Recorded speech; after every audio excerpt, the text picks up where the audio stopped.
Hello, good evening. सर्वांना नमस्कार. We continue our studies on the expository preaching. आणि उलगडात्मक संदेश या विषयाचा अभ्यास आपण आज देखील पुढे चालू ठेवणार आहोत. Last time we learned that the purpose of our preaching is to inform the mind about God's truth and His will. आणि गेल्या वेळेला आपण पाहिलं की उलगडात्मक संदेशाचा उद्देश देवाचं मन किंवा देवाचे विचार जाणून घेणं हा आहे. It is to inflame the heart for love and for truth. आणि देवाचं अंतःकरण जे सत्यानं भरलेलं आहे, प्रीतीनं भरलेलं आहे, ते जाणून घेणं आणि ते श्रोत्यांपर्यंत पोहोचवणं हा त्याचा उद्देश आहे. And it is to inspire people to do what God wants us to do. आणि देवाची लोकांच्या साठी जी इच्छा आहे ती करण्यासाठी लोकांना उद्युक्त करणं किंवा लोकांना तयार करणं. It is very important that our preaching must have biblical authority. आणि हे सर्वात महत्वाचं आहे या संदेशामध्ये की आमचा जो संदेश आहे तो पवित्र शास्त्राच्या अधिकारावर आधारित असला पाहिजे. We cannot focus on human philosophy or human ideology in our preaching. आमच्या संदेशामध्ये आम्ही मानवी तत्वज्ञान किंवा मानवी कल्पना विमास याचा वापर करता कामा नये. Of course, we can give a reference. आणि जगामधील गोष्टींचा संदर्भ आम्ही देऊ शकतो, काही उदाहरण आम्ही देऊ शकतो. But our main focus is use the authority of God's word and say, the Bible says. That's what the Bible says. पण आमचा मुख्य उद्देश हा देवाचं वचन हाच असला पाहिजे आणि पवित्र शास्त्रात असं लिहिलेलं आहे हे आम्हाला खात्रीपूर्वक आमच्या संदेशामध्ये सांगता आलं पाहिजे. It must have a content, biblical content. आणि आमच्या संदेशाचा आधार हा पवित्र शास्त्रातील वचन हाच असला पाहिजे. And at the same time, it must have a context. त्याच वेळेला आम्ही वेगवेगळे संदर्भ देखील द्यायला हवेत. And it is important to have always dependence on the Holy Spirit. आणि आम्हाला हे विसरता कामा नये आम्ही सदैव आमच्या संदेशामध्ये पवित्र आत्म्यावर अवलंबून राहिलं पाहिजे. We start with prayer, we do preparation with prayer, and we communicate God's word with prayer and end with prayer. आम्ही प्रार्थनेनं सुरुवात करावी. आम्ही देवाचं वचन प्रार्थनापूर्वक लोकांसमोर मांडावं आणि आमच्या संदेशाची सांगता सुद्धा आम्ही प्रार्थनेनंच करावी. It must be relevant to people. आणि मग असा जर आमचा संदेश असेल तरच लोकांना तो देवाचा निरोप पोहोचू शकतो. We can give lot of information, our knowledge, but it might not be very relevant, related to people, to our audience. आणि मग कधी कधी आम्हाला माहित असलेली आमच्या ज्ञानानुसार खूप माहिती लोकांसमोर मांडतो किंवा लोकांना सांगतो पण ती काही लोकांच्या उपयोगाची असत नाही. For example, there was a young man who came home with great excitement, came to his village, I should say, and he was among the elders of the village, and he started to tell them, "Oh, do you know that a housefly has 72 million eyes. हा. आणि मग एकदा एक खेड्यातील तरुण खेड्यामध्ये आला आणि ज्या ठिकाणी खेड्यातले सगळे वडील लोक किंवा पंच मंडळी जमली होती आणि त्यांच्यात तो बसला आणि त्यांना सांगू लागला, तुम्हाला माहित आहे का, एका माशीला हजारो डोळे असतात. And the old wise man said, okay, it has 72 million eyes, but still sit on the garbage. पण त्यातला एक वडीलधारा व्यक्ती म्हणाला, हा, माशीला लाखो डोळे असतात ठीक आहे, पण शेवटी ती बसते कुठं, घाणीवर. So, what we share, it must be very relevant. म्हणून आम्ही आमच्या संदेशामध्ये लोकांसमोर जे मांडतो ते लोकांच्या उपयोगाचं आणि लोकांच्या जीवनाशी संबंधित असलं पाहिजे. It must be um, close to people's understanding, and they would be able to understand what you want to communicate. आणि तुम्ही जे लोकांसमोर संदेशामध्ये सांगता ते लोकांना समजलं पाहिजे आणि त्यांच्या जीवनाशी ते निगडीत असलं पाहिजे, व्यवहाराशी ते निगडीत असलं पाहिजे. And it must always have evangelistic approach. आणि नेहमी स्वार्थ प्रसाराच्या आधारावर ते असलं पाहिजे आमच्या संदेशामधील ज्ञान. And it is very important, it is Christocentric, focus is on Christ. आणि आमचा संदेशाचा केंद्रबिंदू हा नेहमी प्रभू येशू ख्रिस्त असला पाहिजे. No matter what we preach, we end with Christ. आणि कोणत्याही विषयावर पवित्र शास्त्रामध्ये जरी आम्ही संदेश दिला तर त्या संदेशाचा शेवट किंवा संदेशाचा उपसंहार हा प्रभू येशू ख्रिस्त हाच असला पाहिजे. For example, you are preaching about tithe, giving to the Lord your 10%. कदाचित तुम्ही देवाला आपल्या उत्पन्नाचा 10वा भाग दशांश देणं याविषयी संदेश देत असाल. And you can end with this, that look at that, how God gave his very best. आणि मग त्याचा उपसंहार करताना, शेवट करताना तुम्ही काय म्हणू शकता, पहा, देवानं आपल्याजवळ असलेलं स्वर्गातील सर्वात मौल्यवान, सर्वात उत्तम असा प्रभू येशू ख्रिस्त त्याचा एकुलता एक पुत्र आमच्यासाठी दिला. मग आम्ही देवाला कशा पद्धतीनं अर्पण दिलं पाहिजे. And how Christ gave his everything, he gave his life. देवानं आपल्याजवळ असलेलं सर्वात मौल्यवान ते मानवासाठी दिलं. प्रभू येशू ख्रिस्तानं आपलं जीवन, आपलं शरीर आणि आपलं रक्त मानवाच्या पापक्षमेसाठी दिलं. So there are three different kinds of preaching. आता 3 प्रकारच्या उपदेश पद्धती आहेत. Let me share my screen with you. आता तुम्हाला काही गोष्टी मी स्क्रीनवर दाखवतो. Here we have the first one is topical. पहिलं जे आहे टॉपिकल म्हणजे विषयावर आधारित संदेश. Here we have very little exposition of a text. आणि मग जे वचन आम्ही निवडतो त्याचा फारच कमी प्रमाणात उलगडा अशा प्रकारच्या संदेशामध्ये केला जातो. And we take Bible verses from different passages. आता एखादा टॉपिक किंवा एखादा विषय निवडून वेगवेगळ्या ठिकाणची शास्त्र वचन आम्ही अशा प्रकारच्या संदेशासाठी निवडू शकतो. And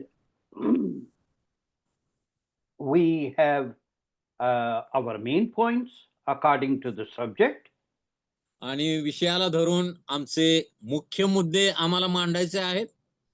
For example, we have the subject love. उदाहरणार्थ आम्ही प्रीती या विषयावर संदेश तयार करत असू.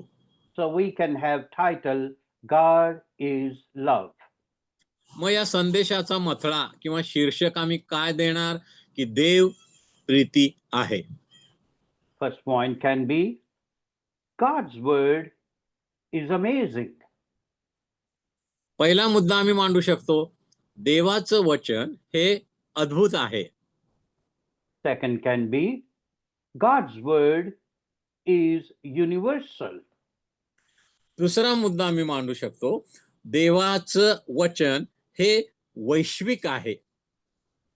Third can be, God's word, love is unconditional. आणि प्रीतीमधला तिसरा मुद्दा आम्ही मांडू शकतो की देवाची प्रीती ही विना अट, कोणतीही अटीशिवाय देव करतो. Then we can say, in love, we give our best, and God gave his best.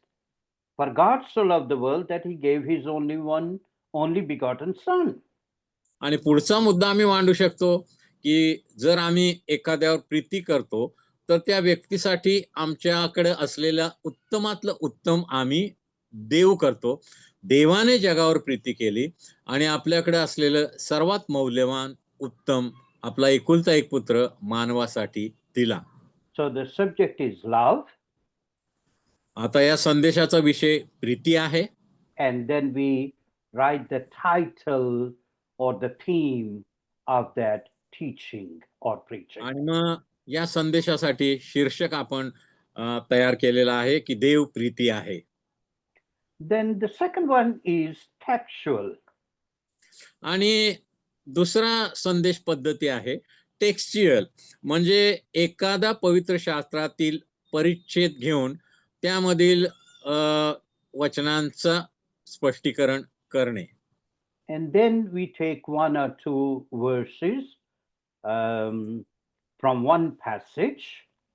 पवित्र शास्त्रातील एखाद्या परिच्छेदामधील एक दोन वचन आम्ही निवडतो. And then we have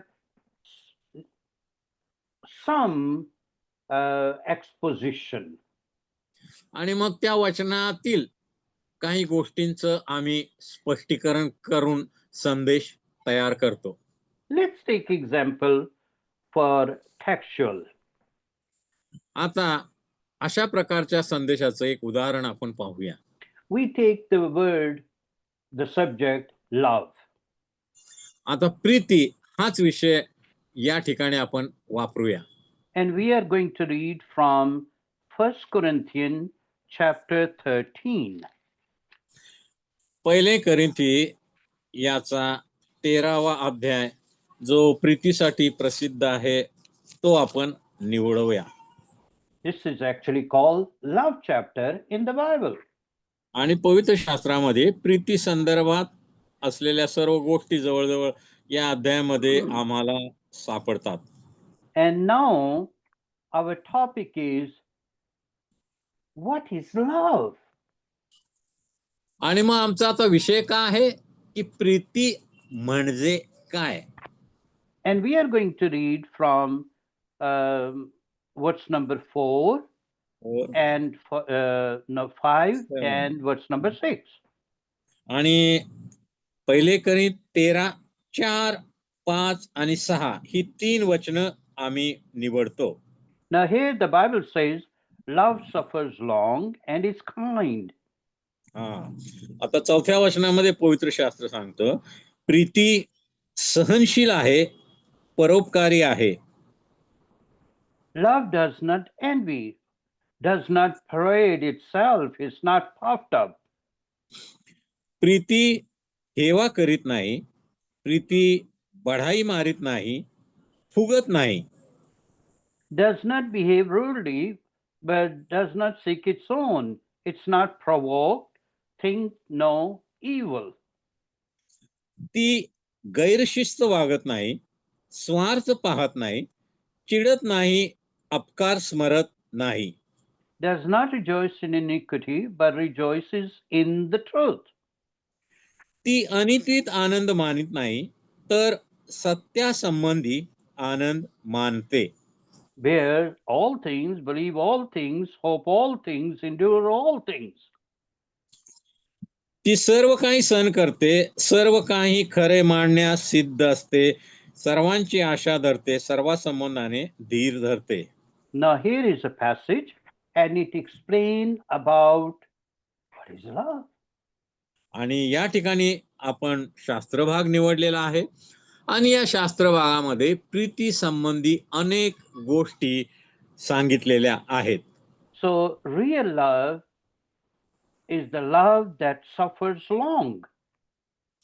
आणि मग खरी जी प्रीती आहे ती सहनशील आहे, सर्व काही ती सहन करते. Love is kind.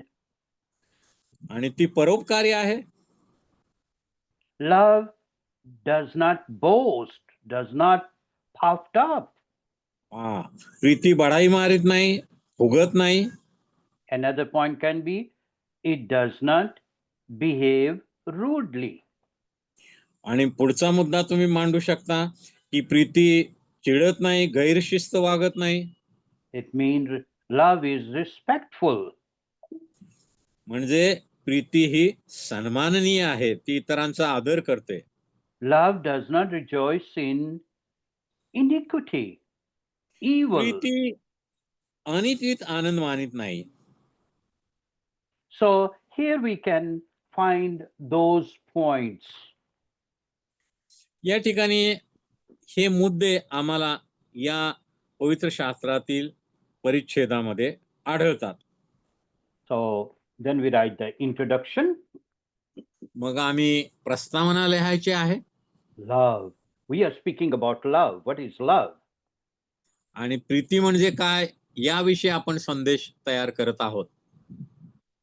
We can say there are so many love stories.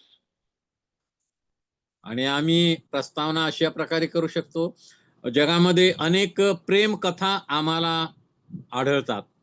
Love is very special in this world. There are so many love songs.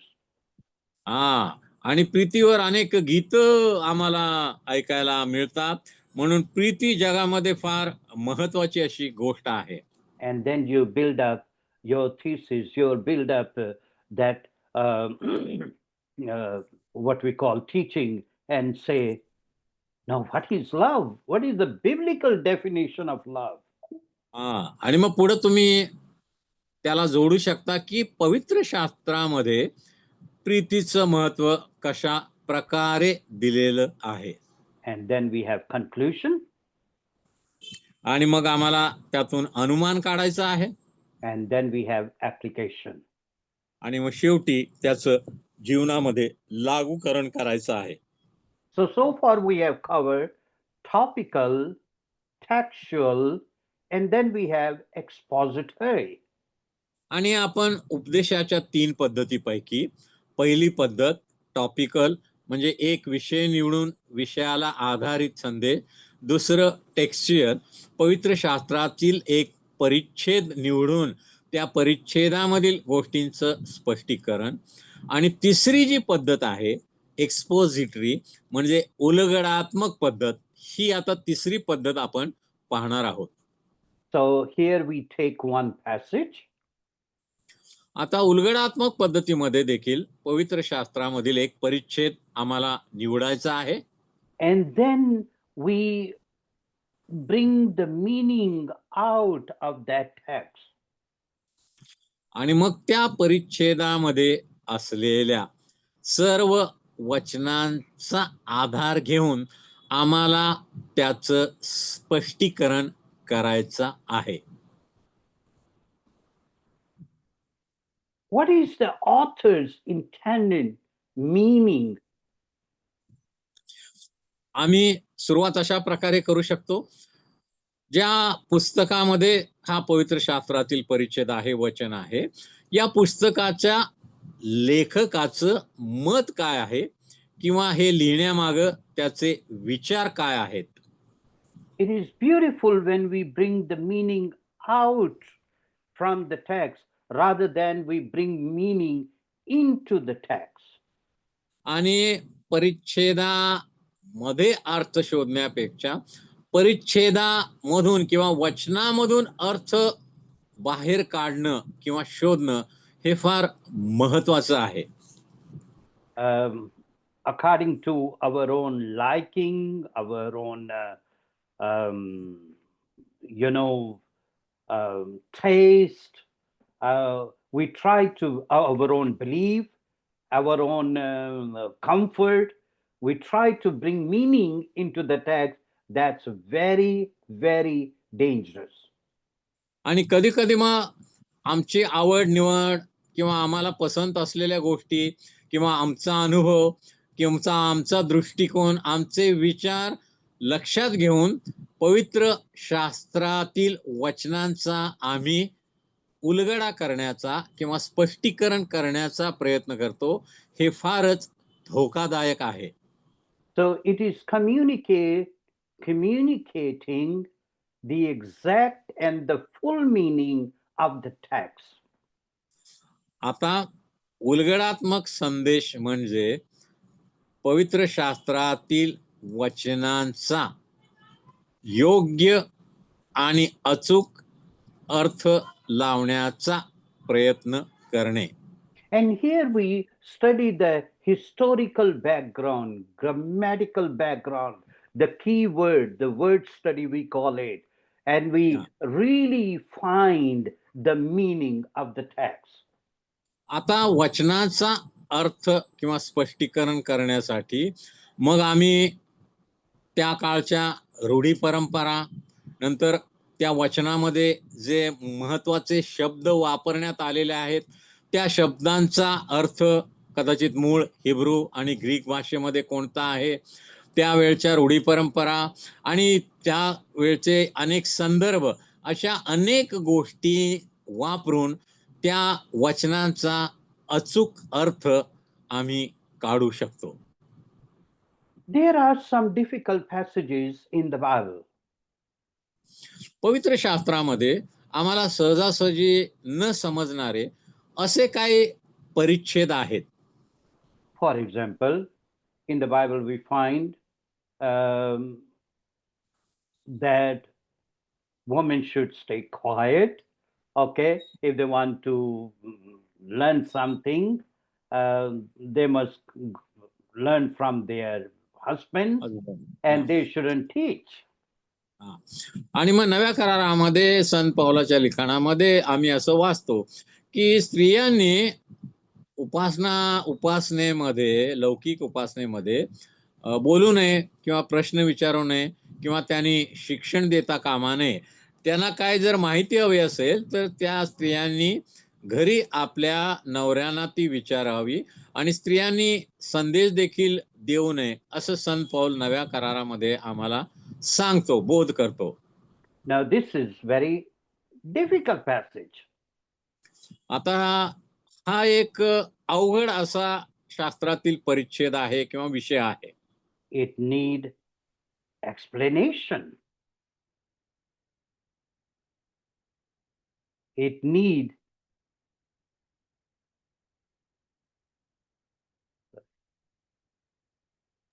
तो समजण्यासाठी आम्हाला बऱ्याच गोष्टींची आवश्यकता आहे.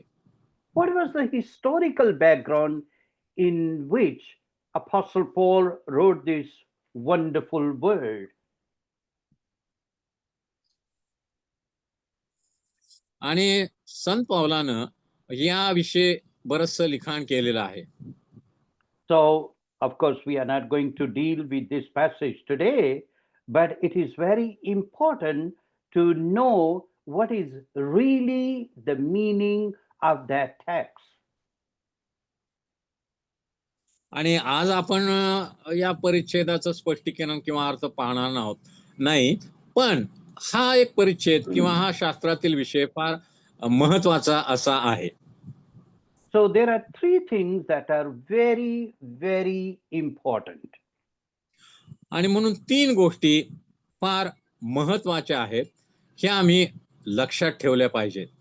Number one, observation. पहिली गोष्ट, संदेशामध्ये किंवा शास्त्रवचनाचा अभ्यास करताना निरीक्षण करणे. What does it say? की शास्त्र वचन नक्की काय सांगतं. Interpretation. दुसरी गोष्ट स्पष्टीकरण किंवा अर्थ लावणे. What does it mean? Literally, what does it mean? या शास्त्र वचनाचा नक्की अर्थ काय. And then application. How should I do? How should I apply this in my life? आणि तिसरी गोष्ट लागूकरण, म्हणजे या वचनाचं लागूकरण मी माझ्या जीवनामध्ये, सेवेमध्ये, कुटुंबामध्ये कशा प्रकारे करू शकतो. And then it brings transformation. आणि मग अशा प्रकारेच मग जीवनामध्ये परिवर्तन घडून येतं. Because the word of God is given to us for our transformation. आणि देवाचं वचन मागच्या वेळेला आपण पाहिलं की आम्हाला माहिती देण्यासाठी देवानं दिलेलं नाही, तर आमच्यामध्ये बदल घडवण्यासाठी देवानं त्याचं वचन, पवित्र शास्त्र आम्हाला देण्यात आलेलं आहे. It is given to change our lives. आमचं जीवन बदलण्यासाठी देवानं त्याचं वचन आम्हाला देऊ केलेलं आहे. So it is very important. We have first the observation, then we go to the next step, interpretation, and then application. आणि म्हणून एखाद्या पवित्र शास्त्रातील वचनाचा किंवा शास्त्र भागाचा अभ्यास करताना या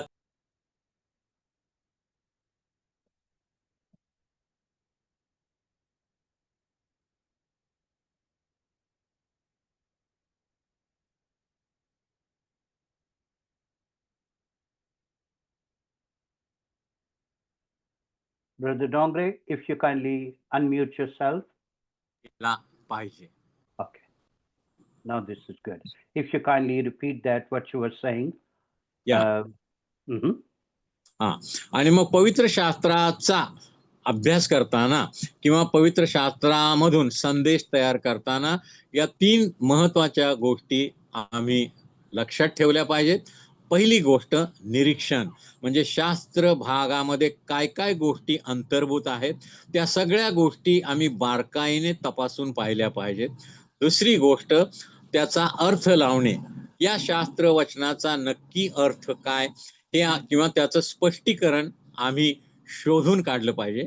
आणि तिसरी गोष्ट ते स्पष्टीकरण किंवा त्याचा अर्थ याचा आमच्या जीवनामध्ये आम्ही कशा प्रकारे लागूकरण करू शकतो हे आम्ही पाहिलं पाहिजे. निरीक्षण करणं, स्पष्टीकरण करणं किंवा अर्थ लावणं आणि लागूकरण करणं, या 3 गोष्टी संदेश तयार करण्याच्या प्रक्रियेमध्ये महत्वाच्या आहेत. आमेन. Now we are going to do some practice. आता आपण काय प्रात्यक्षिक करणार आहोत. And we are going to read Mark chapter 4, verse number 35 to 41. आणि मार्काचा 4था अध्याय 45. And Pastor Dongre is going to read for us Mark 4. Mark chapter 4, verse number 35 to 41. मार्काचा 4था अध्याय 35 ते 41 वचन आपण वाचूया. Shall I read complete passage? Yes, please. या. येशू वादळ शांत करीतो. त्याच दिवशी संध्याकाळ झाल्यावर तो त्यांना म्हणाला, आपण पलीकडे जाऊया. तेव्हा लोक समुदायाला सोडल्यावर तो मचव्यात होता. तसाच ते त्याला घेऊन गेले.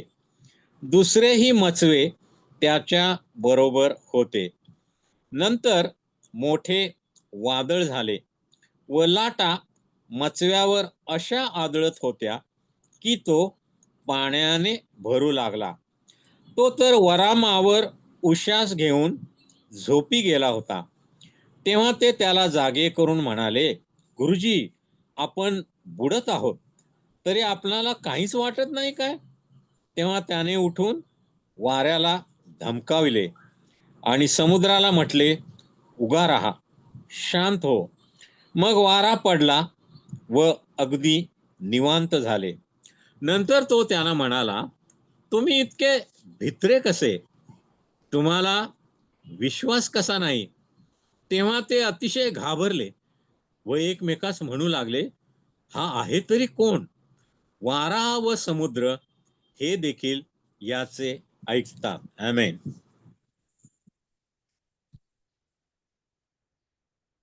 Here we see, when we observe this passage, आता या शास्त्र परिच्छेदाचं निरीक्षण केल्यानंतर कोणकोणत्या गोष्टी आपल्याला आढळून येतात? uh, we can observe certain things. काय काय गोष्टी आमच्या लक्षात येतात हा परिच्छेद वाचल्यानंतर? यामध्ये कोणकोणत्या मुख्य गोष्टी आहेत? We see there is a storm. या ठिकाणी आम्ही पाहतो की येशू आणि त्याचे शिष्य नावेमध्ये बसून पलीकडे जात असताना एक वादळ आलेलं आहे. We can see authority of Jesus. आणि प्रभू येशू ख्रिस्ताचा निसर्गावर म्हणजे वारा आणि समुद्र याच्यावर अधिकार आम्हाला या ठिकाणी दिसतो, आढळून येतो. We can see, Pastor Dongre, what do you see? Yeah. Now first I see the promise. They forgot the promise. Promise. Yeah. What kind of Jesus promise? said, he said, we will go that side. Yeah. Next. They should have remembered that Yeah. if Jesus said, it will be pass on. Yeah. So they forgot the promise due to the rain and the wind and all that. And they Excellent. frightened. Yeah. So They they should- forgot the yeah. promise. Ah. We see the storm. We see Yeah. the authority of Jesus. We Yeah. see the fear. Yeah. Yeah. I mean, What else? we see the faith. When faith comes down, when fear increases, faith comes down. That is a Amen. reciprocal. Amen. Faith and fear are opposite. Faith That's is more than fear is less. Faith is less than fear is more. Excellent. So here, now we have observation of this passage. आणि मग या परिच्छेदाचं निरीक्षण केल्यानंतर या सगळ्या गोष्टी आम्हाला दिसून येतात येशूच्या संदर्भात आणि शिष्यांच्या संदर्भात आणि वादळाच्या संदर्भात. More we have clear observation, more we will have clear interpretation. जितकं आम्ही देवाच्या वचनाचं बारकाईनं बारीक सारीक गोष्टींचं निरीक्षण करू तितकं आम्हाला त्या वचनामधील बारीक सारीक अर्थ लावण्यासाठी मदत मिळणार आहे. Naturally speaking, sometimes we have our confused idea about someone or something. आणि नैसर्गिकरित्या कधी कधी एखाद्या व्यक्तीविषयी किंवा एखाद्या प्रसंगाविषयी आमचा गोंधळलेला दृष्टिकोन किंवा गोंधळलेल्या कल्पना असतात. From a distance, without knowing, we make our own supposition, our own assumptions, and on the basis of that, we come to the conclusion. आणि कधी कधी सगळ्या गोष्टी समजून घेतल्याशिवाय सगळ्या गोष्टींची माहिती घेतल्याशिवाय अर्धवट माहितीवर आधारित आम्ही काही काही अनुमान मानतो एखाद्या व्यक्तीविषयी किंवा एखाद्या प्रसंगाविषयी आणि मग त्या संबंधी आम्ही भाष्य करतो किंवा बोलतो. आम्हाला काय वाटतं त्या संबंधी? But as we know someone closely, study that person keenly, then we might change our opinion. पण कधी कधी त्या व्यक्तीशी जवळून माहिती घेतल्यानंतर किंवा त्या व्यक्तीला अधिक जाणून घेतल्यानंतर किंवा त्या घटनेला अधिक समजून घेतल्यानंतर मग आम्हाला कळतं की आम्हाला जे वाटत होतं ते चुकीचं आहे, ते बरोबर नव्हतं. So it is very important to have clear observation. आणि म्हणून एखाद्या व्यक्तीविषयीचं किंवा एखाद्या घटनेचं पवित्र शास्त्रातील वचनांचं बारकाईनं निरीक्षण करणं, पाहणं हे फार महत्वाचं आहे. Otherwise, it can be very, very dangerous. नाहीतर जर असं आम्ही केलं नाही योग्य प्रकारे निरीक्षण, तर आम्ही चुकीचा अर्थ काढू शकतो आणि ते मग संदेशासाठी, अनुमानासाठी, लागू करण्यासाठी धोकादायक होऊ शकतं. So, one Bible teacher used to read one passage while studying God's word, preparing God's word for 40 times. हा. एका पवित्र शास्त्राच्या संदेशकारानं उपदेश तयार करण्यासाठी एक पवित्र शास्त्रातील परिच्छेद 40 वेळेला बारकाईनं वाचून काढला. I mean, that's really a lot. That's really good observation. आणि मग असं जर कोणी करत असेल तर त्यामधून चांगलं निरीक्षण त्या व्यक्तीला करता येईल. अनेक वेळेला वाचन केल्यामुळे बारीक सारीक गोष्टी आमच्या नजरेस येतात. But the point here is we must have clear observation that will lead us to the clear and accurate interpretation. हा. आता यामध्ये महत्वाचं काय आहे? पवित्र शास्त्रातील परिच्छेदाचं ज्या वेळेला आम्ही बारकाईनं आणि योग्य प्रकारे निरीक्षण करतो, त्याच वेळेला आम्हाला त्या वचनांचा योग्य अर्थ लावण्यासाठी किंवा स्पष्टीकरण करण्यासाठी मदत मिळू शकते. Okay, so let's focus on the storm, and we can say storms in life. हा. आता मार्क 4 अध्यायाकडे आपण वळूया आणि वादळासंबंधी मग आम्ही म्हणू शकतो की जीवनामध्ये देखील आम्हाला अनेक वादळांचा सामना करावा लागतो. So the first point can be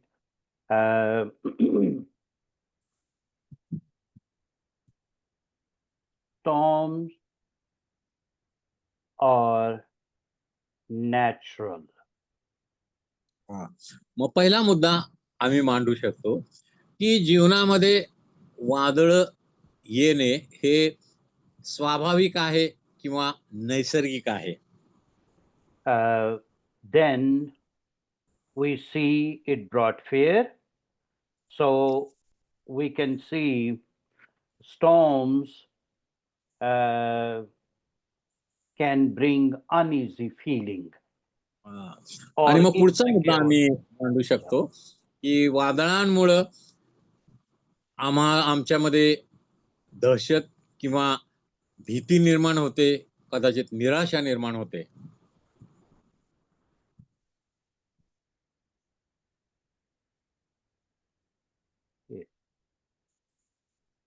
Okay. किंवा आम्ही अस्वस्थ होतो. Now our focus is on storm. आता आमचा जो केंद्रबिंदू आहे तो वादळाशी निगडित आहे. तिसरा मुद्दा. Another thing we can see that Jesus calmed the storm. तिसरा मुद्दा आम्ही पाहतो की येशू मध्ये वादळाला शांत करण्याचं सामर्थ्य आहे. येशू वादळाला शांत करू शकतो. कोणतेही वादळ येशू शांत करू शकतो. So we can say Jesus can calm any storm. मग तिसरा मुद्दा आम्ही काय मांडू शकतो?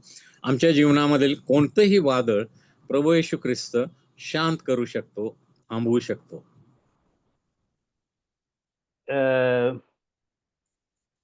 Then we see when Jesus calmed the storm, they said, who is this? That even the wind and the wave obey him. आणि येशूने ज्या वेळेला वादळ शांत केलं तेव्हा शिष्यांना खूप आश्चर्य वाटलं आणि ते म्हणू लागले एकमेकांना, हा आहे तरी कोण? निसर्ग देखील याचं आज्ञापालन करतो. वादळ, वारा, समुद्रातील पाणी देखील याचं आज्ञापालन करतात. असा अधिकार असलेला हा कोण हा व्यक्ती आहे? So storms strengthen or solidify our faith. चौथा मुद्दा आम्ही अशा प्रकारे मांडू शकतो की वादळ आमचा जो विश्वास आहे त्याला बळकटी आणतात किंवा तो बलवान करतात. The first one, we can say it's natural and it can happen unexpectedly. पहिला मुद्दा आम्ही पाहिला की आमच्या जीवनामधील वादळ ही नैसर्गिक आहेत आणि आमची अपेक्षा नसताना अनपेक्षितरित्या ती वादळ आमच्या जीवनामध्ये येतात. Now it's very interesting. The verse start 35 on the same day.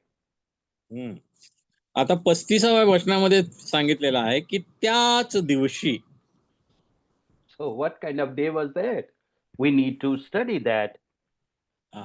मग त्या चौथ्या अध्यायाच्या सुरुवातीला त्या दिवसामध्ये येशूने काय काय गोष्टी केल्या, काय काय शिक्षण दिलं हे देखील आपण पाहिलं पाहिजे, वाचलं पाहिजे. So we need to go to the background to check the context. आणि मग आम्हाला या घटनेच्या पार्श्वभूमीकडे गेलं पाहिजे आणि ते आम्ही तपासून बघितलं पाहिजे आधी काय काय घडलं त्या दिवसामध्ये. Now here Jesus is teaching them in parables. Jesus is teaching his disciple. आणि मग चौथ्या अध्यायामध्ये सुरुवातीला वाचतो की येशूने पेरणाऱ्याचा दाखला त्यांना शिकवला, सांगितला आणि दिवा आणि बी यांचे दाखले, अनेक दाखले देऊन येशूने अनेक प्रकारचं शिक्षण दिलेलं त्या दिवशी आम्ही पाहतो. And then chapter 4 start with that Jesus was teaching by the sea to a great multitude. आणि चौथ्या अध्यायाच्या सुरुवातीला आम्ही पाहतो की येशू समुद्र किनाऱ्यावर बसून एका बोट मचव्यात तो जाऊन बसला. सर्व लोक समुद्र किनारे जमिनीवर बसले होते आणि तो दाखल्याने त्यांना शिकवू लागला. So here we see something very theoretical. Jesus is teaching, and now this experience is more practical.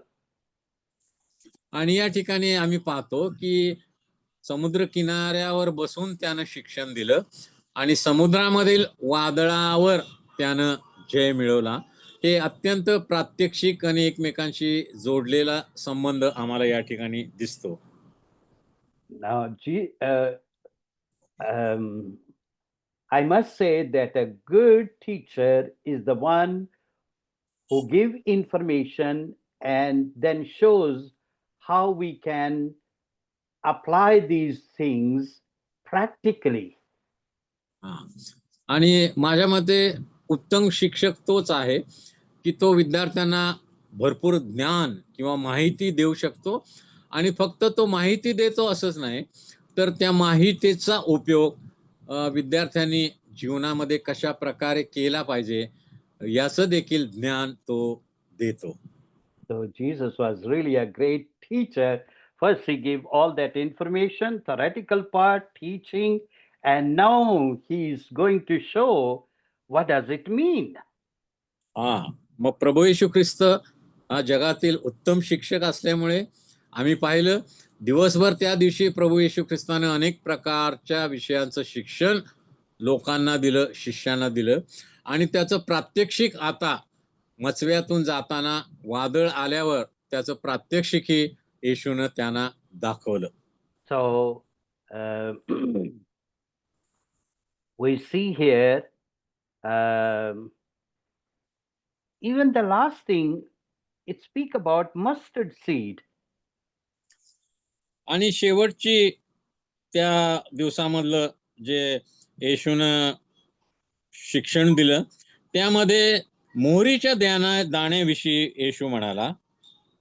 And then Jesus has also told them that if you have the faith small as mustard seed, you can move the mountain.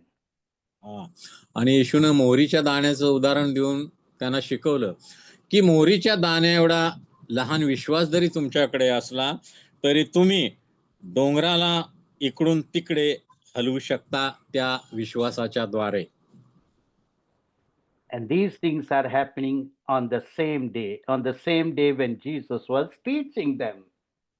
आणि मग हे जे वादळ घडलं त्याच दिवशी घडलं ज्या दिवशी या सगळ्या गोष्टी येशूनं लोकांना आणि शिष्यांना शिकवल्या आणि त्यानंतर ते मचव्यात बसून समुद्रातून पलीकडे जात असताना मग हे वादळ आलं. You see here? So this is our observation. And then And little now- by little, from observation, we are moving to the interpretation. हे आता आपलं निरीक्षण झालं.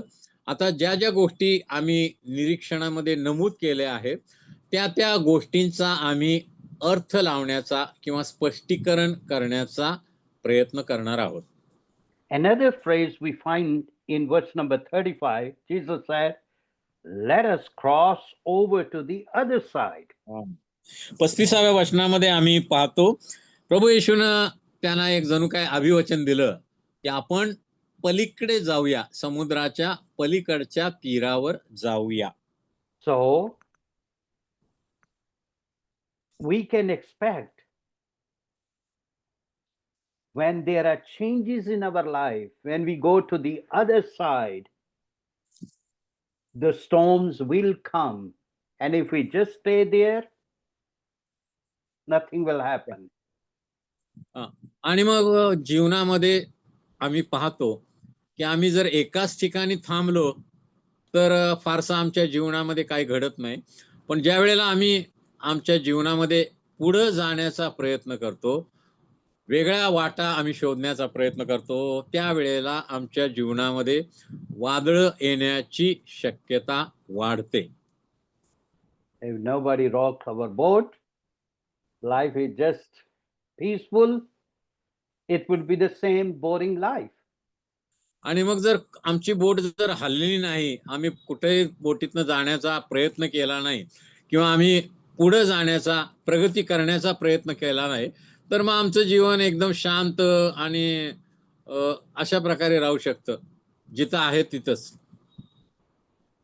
But these things, the storm causes us, and especially God's people, to go higher and higher and explore new things, greater things. आणि मग देवाचे लोक म्हणून आम्ही आमच्या जीवनामध्ये उन्नती करतो, प्रगती करतो आणि उंच जाण्याचा आत्मिक रीतीने प्रयत्न करतो, त्यावेळेला आमच्या जीवनामध्ये मग वादळ येण्याची शक्यता असते.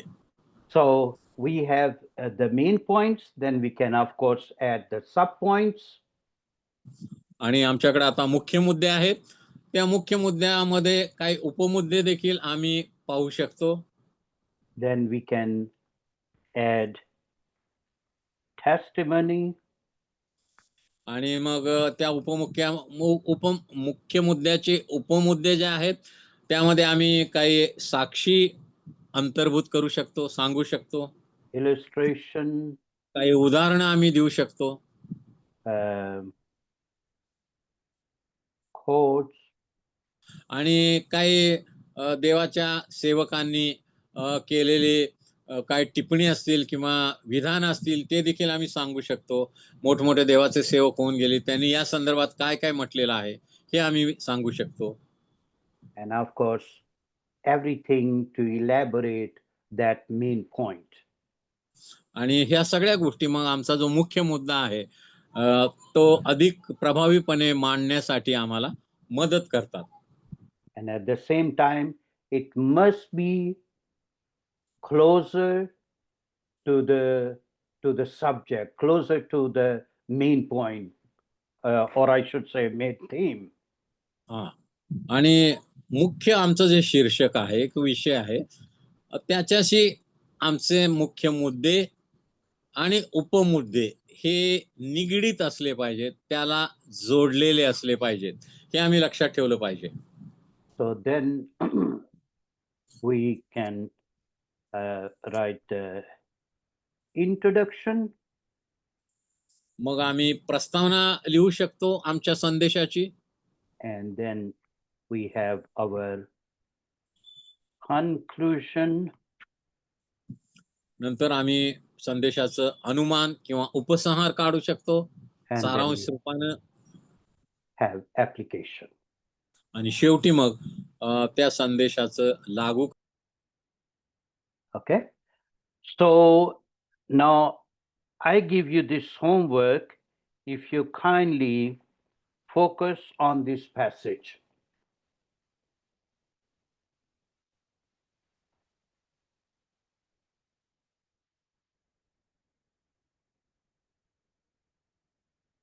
That will be really wonderful.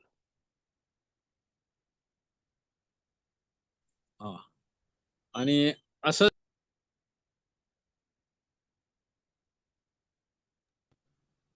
देवाचा निरोप आम्ही लोकांपर्यंत योग्य प्रकारे पोहोचू शकतो. And if you come up with some other topic and you write the main points and everything, have your own outline, it's fine with me. आणि मग तुम्हाला दुसरा कुठला परिच्छेद निवडायचा असेल तर तुम्ही निवडू शकता पवित्र शास्त्रातील. आणि आपण मगाशी पाहिलं त्याप्रमाणे पहिल्यांदा निरीक्षण करायचं, सर्व बारीक सारीक गोष्टी शोधायचा. दुसरी गोष्ट स्पष्टीकरण किंवा अर्थ लावणे. आणि तिसरी गोष्ट लागूकरण.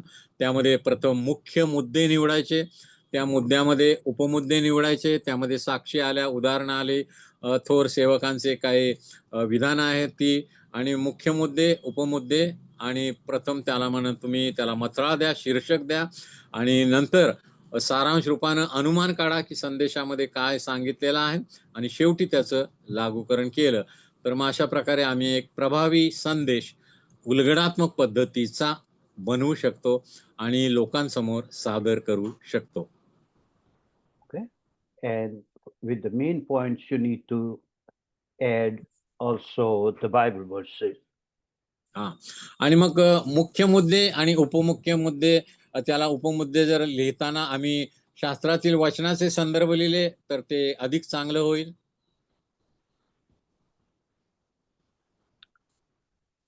38. Okay.